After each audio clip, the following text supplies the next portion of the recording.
Welcome to the Business Spotlight series. My name is Dona Kappmeyer, and I'm going to be your host for today. I am very excited to have our special guest, Rae Ann George, on our show. Rae Ann is a president and founder of George CPA Firm LLC.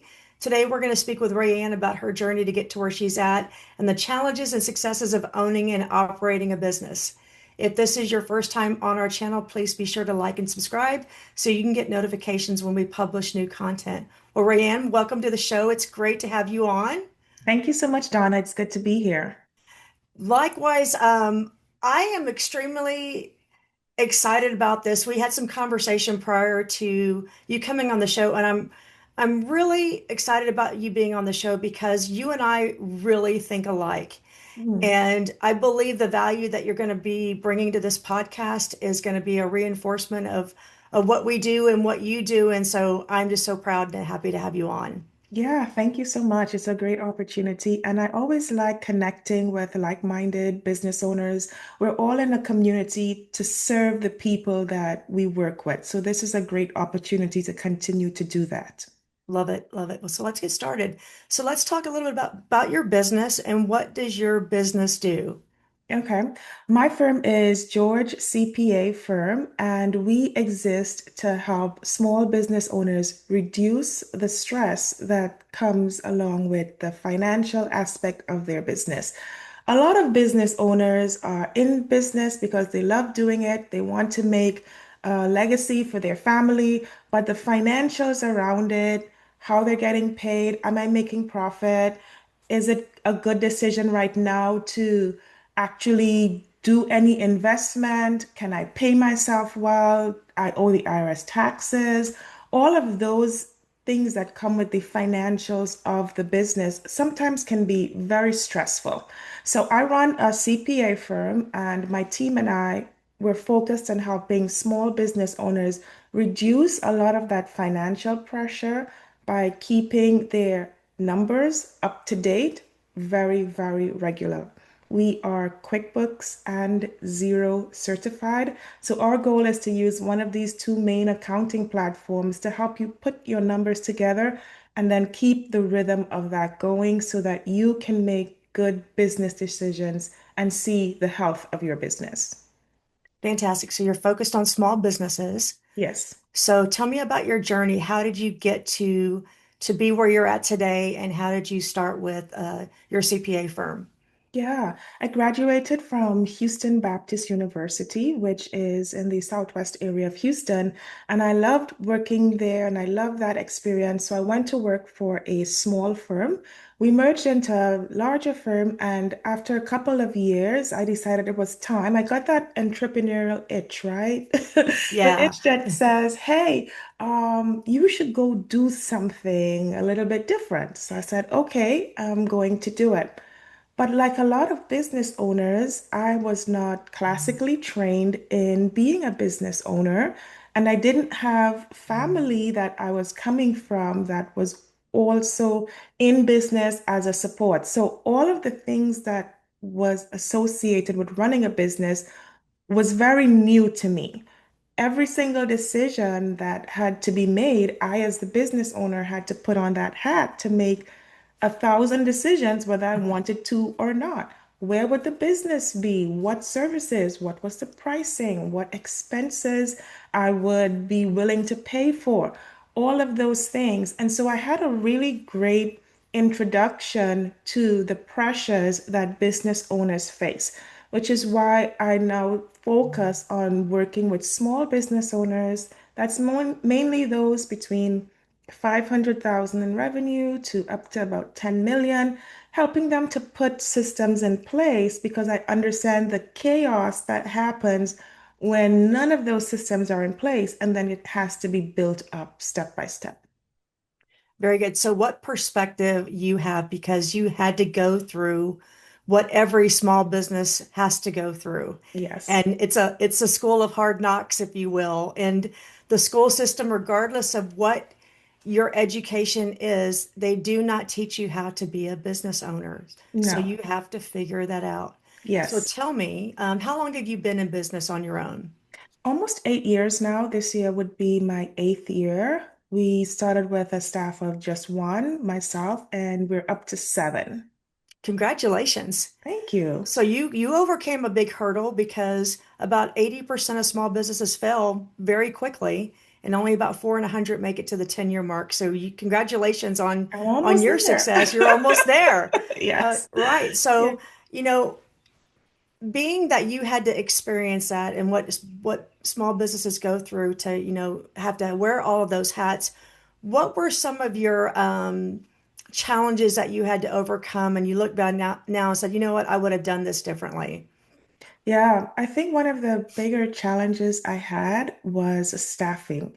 And at the very beginning, sometimes you know you need help, but you don't know exactly how to get the help, how to pay that person, how to manage that person. So sometimes you get a warm body in, but because you don't have correct systems, that person maybe creates a little bit more chaos for you than assistance.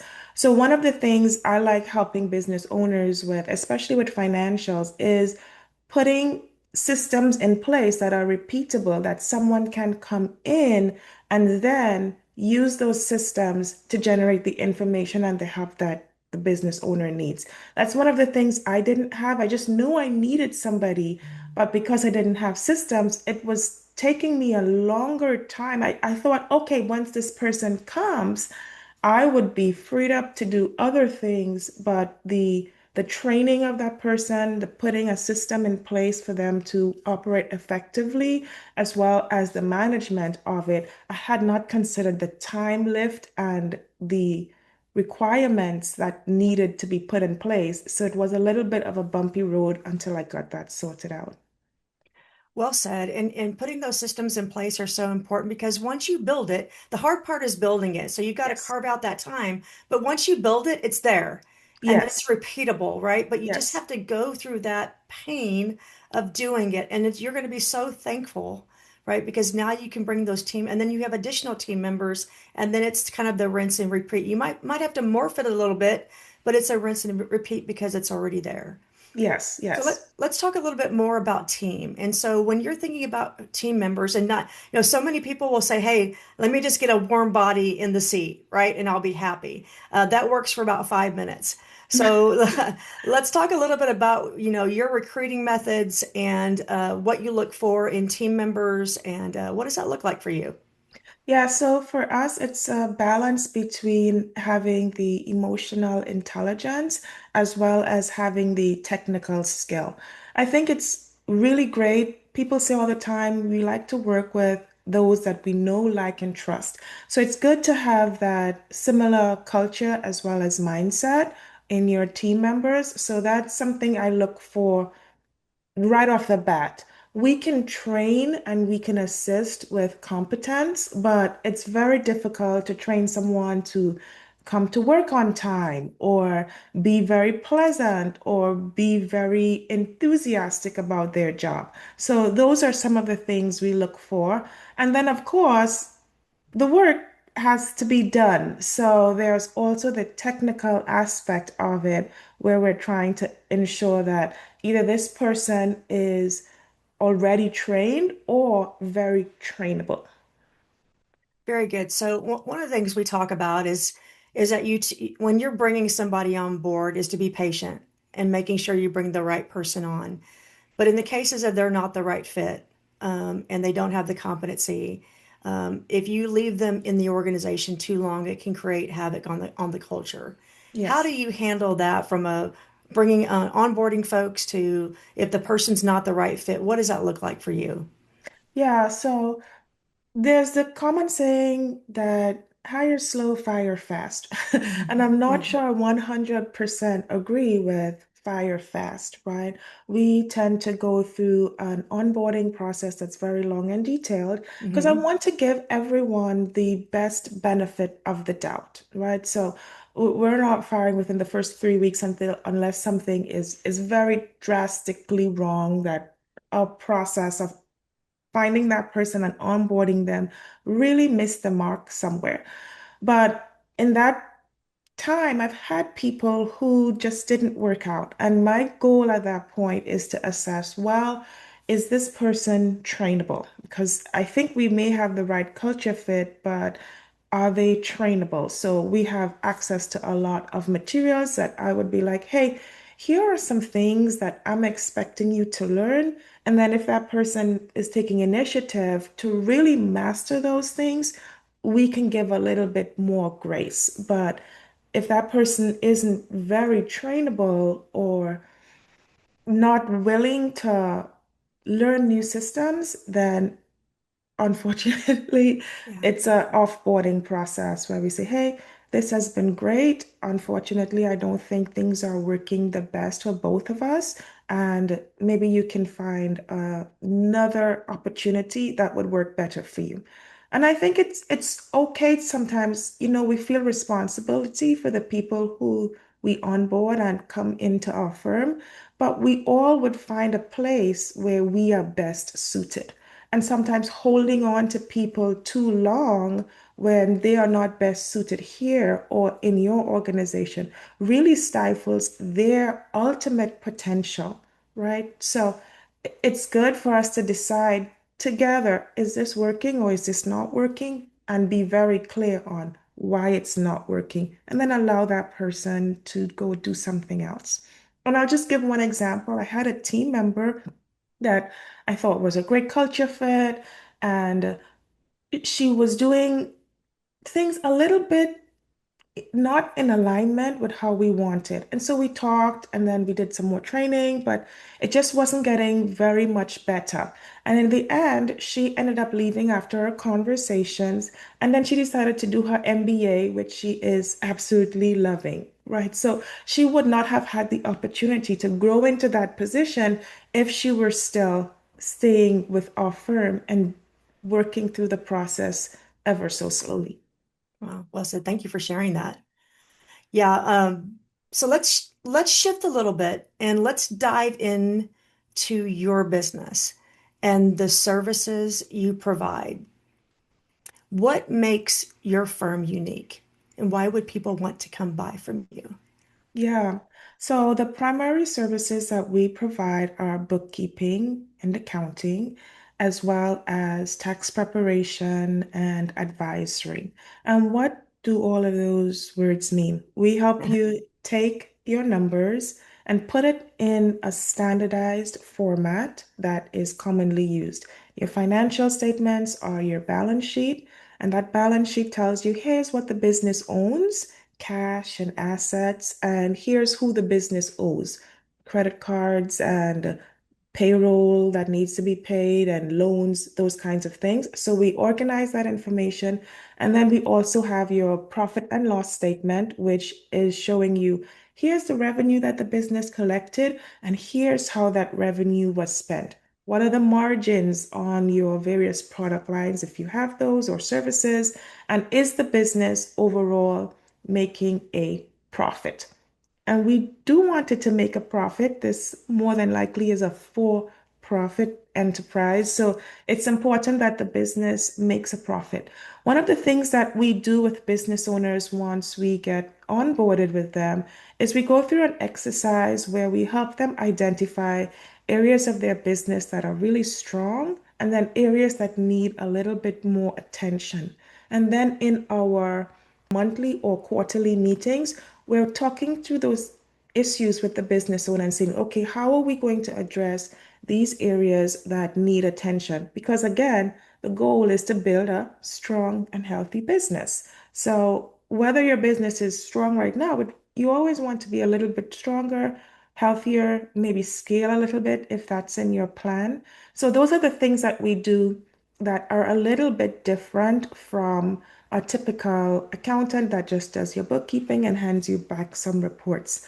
With us, we're always talking and working through issues with the business owners that we serve so that you can get to that strong and healthy business. From goal setting to budgeting to budget to the actual analysis to see, hey, this is what we budgeted, this is what is happening, what's causing the gap. Oh, we've actually overshot. This is great. If we're overshooting our budget, now we can get more into tax planning because we can see clearly you are going to have a really great year And how do Mm. we prepare you as a business owner for that? No one wants a surprise come April 15th, right? We No, want not to at all. know, we want to know in advance, and we want to say, well, what can we do now to help us reduce any possible tax liability so that we're paying that fair low rate? Very good. Thank you for sharing that. So as you think about, 7, 8 years that you've been in business now, what do you find is maybe the top 2 or 3 challenges that most of these businesses are facing? What are they Yeah. struggling with? Yeah, I think what the primary challenge a lot of business owners are facing, access to capital. Capital is a little bit tighter right now. The rates are higher, and because of that, a lot of business owners are pulling back from investing or getting into some more riskier or higher percentage loans when they need the capital. So that's one, making sure that the numbers are in a good place. And that's a balance. The bank wants to see that you are in a bankable place, meaning that you're making profit and that you are churning out revenue, expenses, you have a good operations so that they can actually lend you the money. But a lot of business owners want to make sure they spend everything down to zero so they don't pay Yeah, taxes. So the dichotomy there is that the thing that you're doing to help you pay less taxes makes you less qualified for financing. So it's always sort of balancing that to say, hey, how can we be more bankable so that when you do need the financing, you don't have to go somewhere where the interest rate is so super high, it's almost detrimental, right? So I would say banking is an area that business owners struggle with. Another area, again, would be related to staffing. Staffing has always been a challenge, but we go through highs and lows in the economy where sometimes people find it more preferential to sit out from working than to work at a lower wage job. And for a lot of business owners, when they're looking at onboarding someone, sometimes the cost of onboarding that support is very expensive. And what the business owner then does is you have to pay your employee well. The business owner says, well, I don't have to be paid as well. So they take a personal reduction in salary so that they can fund it. And that is a choice that business owners can make, but we can't have that choice going on for too long because the business owner also needs the business to be successful so their own life can be a good and fruitful life too. So it's those two things, making sure that the business is bankable so that you can access financing. And it doesn't need to be long-term financing. Sometimes it's just working capital. It's just that constant revolving. I need a little bit of help for the next 90 days kind of loan. And then, of course, finding the right staff member and onboarding them at the right salary. very good. Thank you for sharing that. And I want to go into that a little bit deeper on the financial side. People want to minimize their taxes. They don't want to pay taxes, but the caveat to that is that they don't show a profit. The bank's not going to lend them money, or the rates are going to be a little bit excessive. The other thing around that is a lot of business owners don't think about their exit strategy and Yes, the importance of the financial statements being in really good health so that if they, ideally you create a wealth event when it comes time for the owner to exit. And a yes. lot of business owners are not uh, set up for that kind of success and to create that wealth event because of the position they're in. Do you want to explore that a little bit about what your experience is around that when the owner's wanting to exit or thinking about exiting? Yeah. So I always caution business owners, if you want to exit, you need to start preparing for that exit 5 years in advance. Sometimes the feeling just comes like, I'm over, I'm done with, I just want to get out. And at that point, you're at the mercy of the market. Brokers will tell you up to 70% of businesses that are listed don't ever sell. They may get listed, looked at, but they never actually cross the threshold. And what happens is that that business owner just shutters the door and walks away. But as you rightly said, we want to create a cash event at the end of the closing or the transition of the business owner. Even if you're transitioning to another family member, a Right. son, a daughter, a brother, a sister, someone in your family, it should create a cash event for the business owner. So we always do an annual exercise with business owners identifying their goals so we can start picking up on, hey, how close are you to the end here? Or does it make sense right now for you to start thinking about it? When business owners are getting ready in those years to sell, the end when they're selling, they're going to look back 3, maybe even 5 years of financials. So those last 5 years, or at least those last 3 years, you should show profit and good profit in the business, right? There are key areas that your seller would look at. Even if the seller is your own, sorry, the buyer would look at, even if that buyer that you're transitioning to is a family member, right? Remember, you as the owner, you're going to possibly, more than likely, some owners stay, but more than likely, you're going to have this event and then you're going to be there. So the systems have to be in place so that when the buyer comes in, all the institutional knowledge hasn't just walked out the door and it's chaos from day one trying to figure it out. So things that we help business owners think about is one, is the business in a profitable place? Meaning, is it cash flowing? Is it making money? Is it positioned well in the market? Is it doing okay? And two, what support is there for the running of the business outside of the owner? Is there someone who's handling sales outside of the owner? What are the operations looking like? What is the financials looking at? IT, so many different areas that as you're coming up to this last exit position that you could start actively working on. And as the business owner, divesting yourself of some of the responsibility for that so that the person stepping into that ownership position gets a business that is able to operate in large part without the owner's intervention. Beautiful. We talk about two exit dates that the owner should know about. One is when are they going to exit the day-to-day operations of the business, right? And then two, Right, when are they actually going to exit the business and sell it and create that wealth event, whether it is for a family member or whether it's outside. But what you do by having our, we call our definition of a business is a commercial profitable enterprise that can run without the business owner, and they can work when they want to, not because they have to work. right. And what you do by doing that is you open up that pool of investors. You brought Yes, in the buyer pool, if you will, and you elevate that sales price by having it in that position. So the more that you can get to that point in time, the better it's going to be for you at the end. right, So well said on that. And so many business owners are just thinking about, hey, I've opened this business, and they're just thinking about the day to day, right. right? And It's hard not to think about the day to day, yeah, right? Because yeah, something is always happening that yeah, requires your attention. So you really have to be very focused on saying, okay, how am I going to carve out some time in a week or a month to do the classic work on my business yeah. that is not just the inner business operations that you need to do?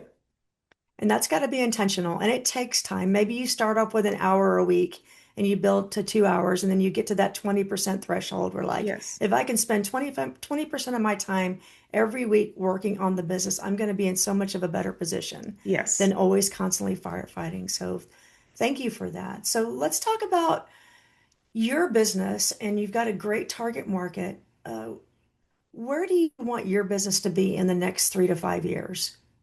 Yeah. So the things that we're working on is actually offering more services to clients. I think once a lot of the businesses that we work with are service-based businesses. And service-based businesses need to provide a service. How are they doing that? By people. But Hmm. if you talk to a lot of service-based businesses, they don't have an HR component that is attached or helping them yet. their greatest expense is in payroll as Hmm. a service-based business. So that's one of the things that we're always looking at to say, hey, how can we provide more support to business owners in this area and making sure that the business, as it is growing, we are onboarding the right people, we're keeping them happy, we're helping to build a great culture at the organization so that people stay longer, they have a more fulfilling time at work. All of us, the majority of our day, let's just be real about it, the majority of our working hours are consumed with work. We should have Hmm. a good experience there. Yeah, well said. Well said. So, with that, where you want to be in the next 3 to 5 years, what excites you the most about trying to get there? Yeah, I think the challenge of sales excites me. It's not something that I have been classically trained on. I think in terms of numbers, to be honest. And the challenge of building it up has really been exciting for me. We are doing some new great things at the firm with regard to content and social media, as well as working with sales professionals to help us. So those have been some exciting challenges for us. And sometimes, like any other thing, there are a little bit of bumps in the road, but it's all learning and it's all good. Beautiful. So, uh, I often ask this, I ask this for everybody who comes on the show, is there had to be some people who influenced you in your life or some books that you've read. Are there any people that you would like to recognize or books that you would like to reference that said, you know what, these people or these books were very influential in getting me to where I'm at today? Yeah, two books I always point out are Michael Gerber's The E-Myth. That is a fantastic book for all business owners to read because it helps you transition from an operator mindset to a business owner mindset. And it's a really easy read, the way that he sets it up. So it's not very difficult to, if especially if you're not a reader, if you're a Right. listener, it's a good listen too. And John Warrillow's Value Builder book. I don't think it's called Value Builder. I know the author's John Warrillow. I'd have to look it up so you can post it in the show notes. But he talks about how to create value in a company. And I always really go back to that and say, hey, this is really important for business owners to think about moving from I am the center of the business to the business can operate without me. Just as you mentioned, the operational exit, making sure that you Beautiful. walk the path to the operational exit.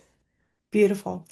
Are there one or two other things that you would like for our audience to know as a small business owner? Yeah, as a small business owner, it's important that you pay attention to your financials, particularly your payroll. One of the things that I have seen that has really been a stumbling block for small business owners is when they do not make their payroll taxes on time. Those are some of the highest penalty taxes that the IRS can assess. So if your business is in trouble, don't wait until you can make the payroll for your employees, but you can't send the payroll reports. Make those payroll reports, make those payroll deposits and make sure the payroll reports have been filed because that's one area it's extremely difficult, almost impossible to get rid of or bargain the IRS down, and then they come after the business owner personally. So make sure you have that your filing and then just keep up with your financials, reach out for help. The area that I need help with and I'm not ashamed is IT. I am not an IT guru and things are always changing in that industry. Someone is always bringing out some new something that wants to crash your system, so find the professional that works for you and with you to be your guide in regard to financials. Well, so there's a book, Who Not How by Dr. Benjamin Hardy, and I'm going to forget his name. And I say it all the time, and I'm forgetting his name, but find your who's. When you're not really good at something and it's better to pay somebody else to do that kind of work just like what you're talking about with IT. And it just may be with bookkeeping and accounting. Find your who's to do that for you. As a small business owner, you don't have to do it all, right? Yes. Don't think that you have to wear every single hat, and you will be relieved. And sometimes you're like, I don't want to pay for it, but you'll find that if I can use that time to generate more revenue and it's more profitable for me to do that and hand it off to somebody, you'll be thankful that you do. Yeah, and it's about generating revenue, but it's also about the safety of it, right? If you Yeah. think of something like insurance, where, hey, if you didn't have insurance, maybe nothing ever happens to you, but if something does happen, there is a safety net. Your accountant is your safety net. I'm working with a business owner right now that has over $600,000 in penalties and interest just because the payroll reports were not filed on time. And the investment that that person would have made with an accountant to help them make sure the payroll reports were filed on time and the correct amounts was maybe $30,000. So over a couple of years, I'm talking about. So $30,000 that that person was saving has now cost them over $600,000. And sometimes your bookkeeper or your accountant, once they're doing their job well, it's not just about, hey, this person can do it better, but it's also that safety net for you, making sure things like this don't happen. I'll add to that too. I'm a CPA. I don't practice I was in industry, but I have somebody, a CPA firm who does my taxes for me. And I have a bookkeeper who does my accounting for me. I do use QuickBooks, but I Yeah. have who help me with that as well because I know that they can do it better than me. And I know that they're my safety net because I don't keep up with all the tax laws. So I would rather somebody who knows what they're doing and keeps up and is a specialist in that space, and they are my safety net, and that makes Yes. sense for me. So even though I specialize or have that license, I choose to have somebody else do that for me because I know that it's better for me to use my time elsewhere. And Yes. then I don't have to worry. I've got that security that I don't have to worry about it. Yes. Exactly. Exactly. That So, person's job is to be the expert. yes, find your experts who can do it better for you and provide that safety net for you and that security. Yeah. So, what is the best way for people to get a hold of you? Yeah, you can find us online at georgecpafirm.com or on socials. You can follow me, Rae Ann George. I'm on Instagram as well as Facebook, LinkedIn. LinkedIn is a great place to connect. So, any one of those, you can find us. Awesome. Thank you. Thank you, Rae Ann, for sharing your story. I knew we were going to have fun doing this Yes, this was podcast so great. because we do think alike and we have the same mission and we're driven the same way. So thank you for being on our show. Thank you so much for the opportunity. It was great to connect with you and to talk through some of these issues. This is the Business Spotlight series with Dona Kappmeyer, along with Rae Ann George with George CPA Firm. Please be sure to like and subscribe so you can continue to see our great content. And thank you all for being with us today. Bye for now. Bye.